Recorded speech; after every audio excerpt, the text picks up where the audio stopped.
And the work that I've done has mostly been kind of up north. I work a lot with tribal communities, and so I remember one day, or having to drive in like one trip from Black River Falls to Stevens Point to Green Bay, and then up to Bad River.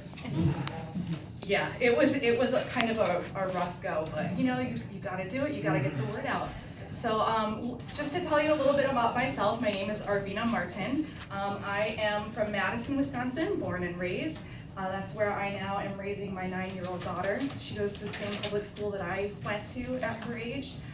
She even has the same gym teacher as I had, which is really weird. Yeah, she looks exactly the same too, it's crazy. So I guess do your gym stuff.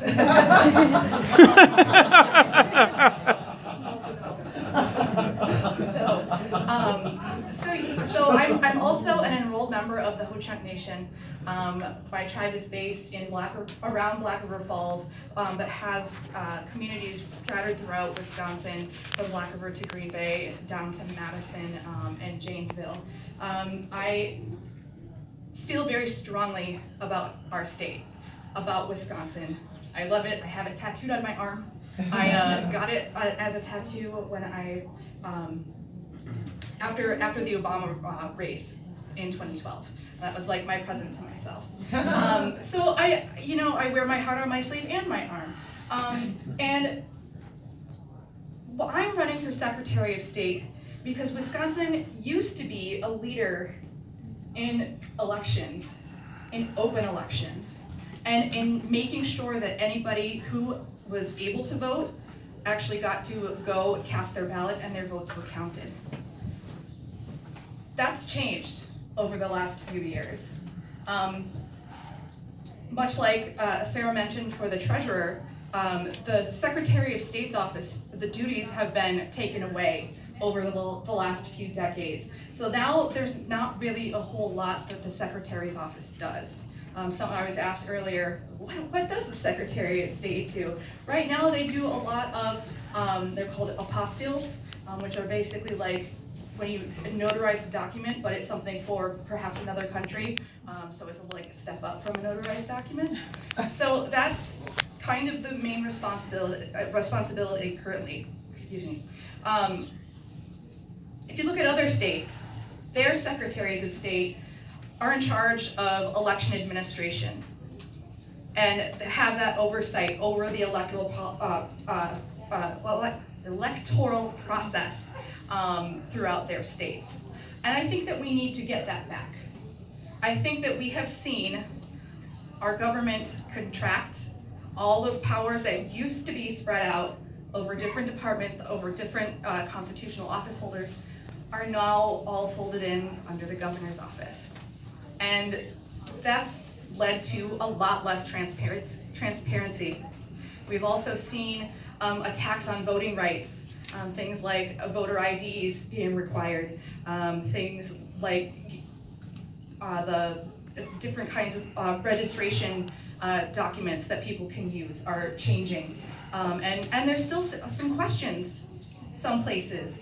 I worked in the 2016 cycle as a voter protection fellow for the coordinated campaign. So I worked with not only voters who needed to know what they needed to have with them so they could cast their ballot. So making sure that they had proper ID, making sure that they had their proof of registration, and knowing that they could use, their cell phone even for their proof of registration. They didn't have to have a bill from the gas company anymore. They could show it on their app, and that's valid.